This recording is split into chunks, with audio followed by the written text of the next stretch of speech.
This time we will be doing a Sekiro one. As you must all know, Sekiro has only one hand, so I decided, what should I do? And to make it just a bit more interesting, I won't be using the prosthetic arm, well, except for the hook, for obvious reasons. And all of that while playing on a keyboard. My run started strong dying to the first mob cause I forgot how to crouch. After getting the flask from Kuro, I warmed up a bit on the first mobs. Sekiro is the best game for this run since most of the time you just parry. Yeah, there's also dash and jump, but I don't need to worry about dodging as much as I need in any other From Software game. Yamauchi is as hard as a normal mob, so he died in a few strikes. Genichiro went pretty well, until I remembered I don't have Mikiri counter yet, so it helped me to get rid of the extra weight and the run could properly start. The general was just a second bumper mob, existing just to teach you about the red attack, and as expected he lasted a couple seconds. So, Granny's grandson was literally right here, 2 steps from her. Was it really that hard for Sekiro to carry him for one moment? Like, she literally there. Just toss him or what's left of him to her. The Chain Dogger is a pretty cool boss, but what's the point of him having so many random mobs around him? And as far as I know, you can evade any of his attacks by dashing aside. But I did realize that my first setup for the keyboard was pretty trash, and I tried to mix the key bindings a bunch to get a comfortable setup for my hand. Later, the old stick to the booty saved me again. The second general is the same as the first one, just with a bunch more mobs around him. As much as I like Sekiro, it's a big red flag when so many bosses are reused and reused over and over for the whole game. Elden Ring excluded, since the world there is so big, your chance to miss a boss is enormous. After the general, I pretty much got my final key binding setup for the keyboard. With my attack button being R and the parry on tab, my hand was just lying comfortably near all the buttons I needed. One of the issues with the run I gave myself is the lack of control on the mouse, making some of the parts in the game a guessing game. I was used to skip quickly through the giant snake part, but without being able to turn my camera, I had no idea where was I jumping.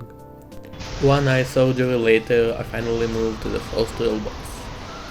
My name is Kyobu Masataka Oniwa! While he does follow the boss technique I hate the most, running away all the time for me, with the grapple it's not even that bad. Other than that, a super solid boss, but just like all the other bosses up until now, he's just a bit too much Dark Souls style and a bit too less a Sekiro boss, since you can just Dark Souls style dodge most of his attacks. The next boss, however, is a prime example of a great Sekiro boss. Even though most people hate the Blazing Bull, I think he's a great tutorial for Sekiro playstyle. On my first run, I tried to dodge him or jump from his charges, but the dude has a crazy 180 degrees turn better than Wind Diesel, and Wind always gets your ass on his horns. But when you actually try to play the game Sekiro style, as stupid as it sounds, you can just parry his charge and his horns. Then a couple strikes on him and he's down with his HP nowhere near zero. A third appeared of the same boss, and yeah, again with a bunch of trash mobs with him. Does make me ask how come a general has just about 4 basic soldiers with him? Or why are there 3 generals on a single castle in the first place? Ashina Elite, another great example of bold gameplay of Sekiro. Anything except facing him head on aggressively will result in your death in one combo, but otherwise a victory in field for parries. Before heading to Genichiro, I went to the sculpture to get the skill book for Mikiri counter. Then a quick trip through Hirate stage, getting rid of the Mikiri tutorial boss. Since I can't move my camera, I can't jump away from the old stand place. But, thanks to another route, I was soon facing the first drunk dude. All the drunk bosses come with a bunch of mobs with them, so before facing them, I cleared the mobs and then faced him one on one. Genichiro went real well in the first run, but after almost beating him on his first phase, I accidentally activated the key binding block that happens when you spam shift, and while I've tried to fix that, Genichiro whooped my ass. Other than that, the first two phases are a joke compared to the real Genichiro, and the fourth phase is nothing as long as you know how to parry lighting. Milady. After meeting Milady, turns out that to continue the run I need to first do the mission for the Tengu. While there I also got the bead from the roof of the building by just kinda getting lucky with the jump and the grab. A couple killed dwarfs later, I met Ishin and continued the run. This bloody assault snake. All his attacks are pretty simple and easy to parry, except for that one stupid grab. No matter how many runs I did, I have no idea what to do with it. Dodge it, jump over it, run away, parry, nothing looks to work, so I died a lot. A bunch fucking lot. Eventually, I just got lucky and killed him before he could do this move. The long arms centipede are pretty much a jumping test. As long as you spam the parry button and jump on them, they'll be dead in no time. Now I met my first beat that I'll probably will never get. As you can see, to get it I need to move my camera upwards, but I can't do it. So I'll just have to skip it for now until I'll think of a solution for it. Or I'll just give up on it. Yamauchi is a good Sekiro style boss. You can't really evade him and his longest spear, so any attempt at Dark Souls style him will result in a certain death. But when you parry and mikiri him, he's a fun boss. The first and only lone shadow in the whole game that's actually lone. Another snake fucker. But this time I just pushed him into a corner so he didn't have many options left but to die. The hardest boss in the entire game. Finally, a worthy opponent for Pinwheel. Their battle shall be legendary. Orin is scary as heck, so for now I'll just skip her, as well as the corrupted monk for now. I came here first just so that I could skip the headless duo anyway. Roberto! As for the monkeys, the first three or whatever, it's only for the all-seeing monkey I bothered to prepare a trap, cause I got bored from chasing after him. My lady! I stopped at the merchant to buy the anti-terror bottle for the later fights. Terror is pretty much the equivalent of Deathblight in Elden Ring or Curse in Dark Souls, it just sucks more. Then I returned to the Miss Nobles area to fight against the monkeys and the second drunkard. By himself he isn't much, but the monkeys are pretty annoying. The giant ape is the best example of what I like to call the reverse difficulty ratio. Basically, the harder a boss is in the original game, the more you learn it and memorize its moves, making him much easier in the challenge run. Counter to that, any easy boss like the snake sniper become a pain in the ass while under limitations.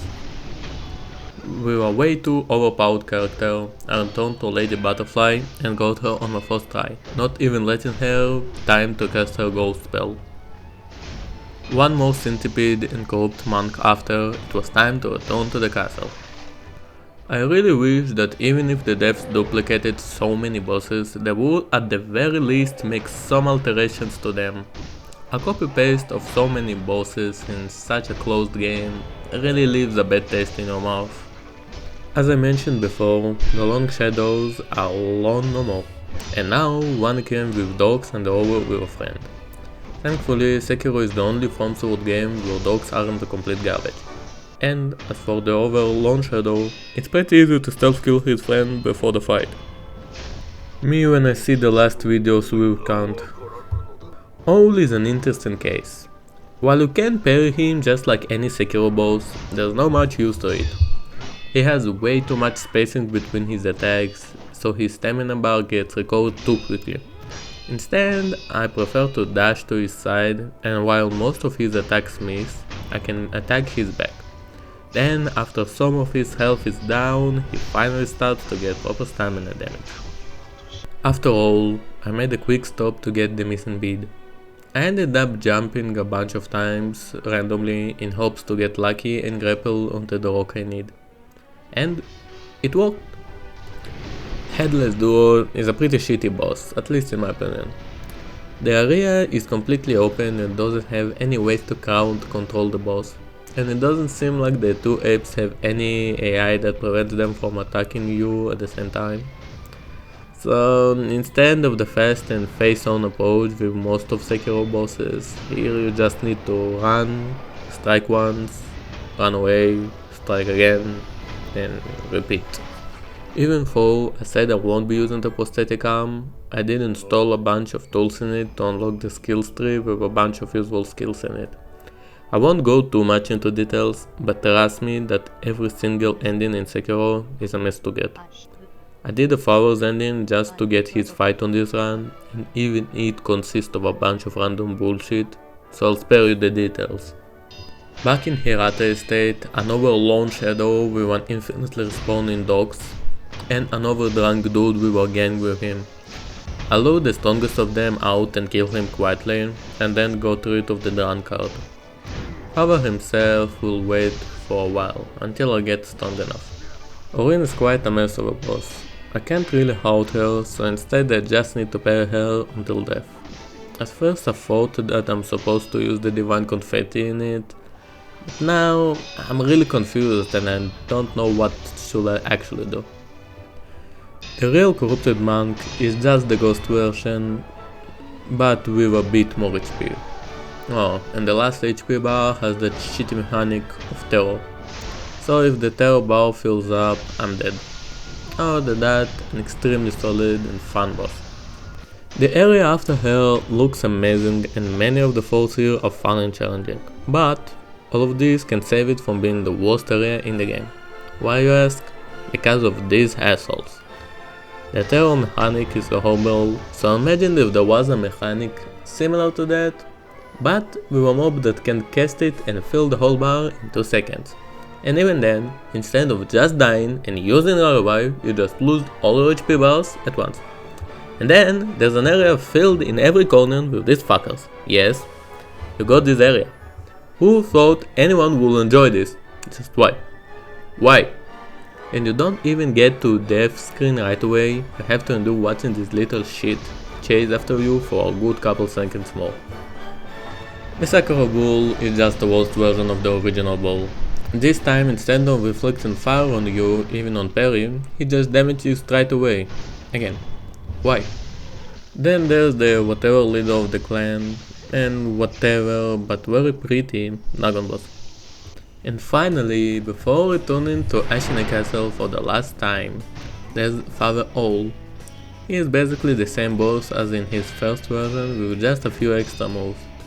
The Makiri strike and the Owl strike, both of which aren't really that impressive and quite easy to abuse. A couple more clones of bosses, namely the Ashina Elite, the 4th Drunkard by now, and the Ashina Spear.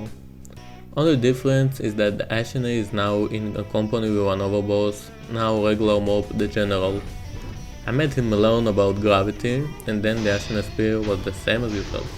Before going for the last 2 bosses, I had just one last group of mini bosses to beat, all of the terror bunch. 5 headless that inflict their terror with each of their attacks and can only be damaged by using divine confetti. So I kept them for last to not run out of confetti.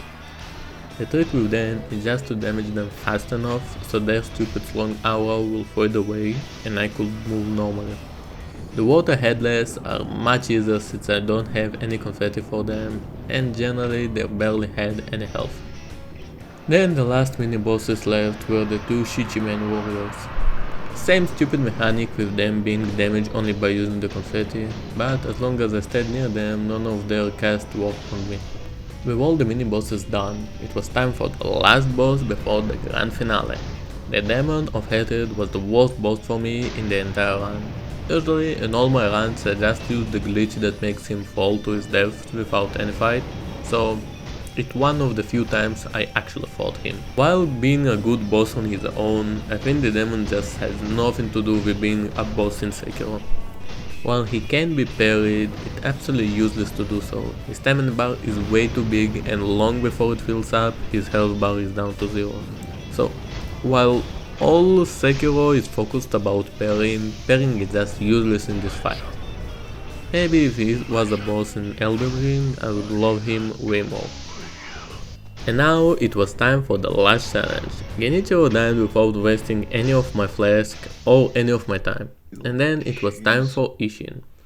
While his third phase is pretty easy thanks to the lighting mechanic, I saw many people argue that his second phase is the hardest. But in my opinion, his first phase is the worst. In his second phase he uses the spear a lot, which is easy to parry and Mikiri counter, and is generally much more aggressive. But in his first phase he is way too calm and reserved, so building his stamina bar is extremely hard until I landed some hits on him. His pistol attack is still bullshit though, and I have no idea why does a swordman in Sengoku Japan has a pistol, but I guess it just shows how great he is. I don't know. I showed no hesitation and finally he was down, freeing me from this run.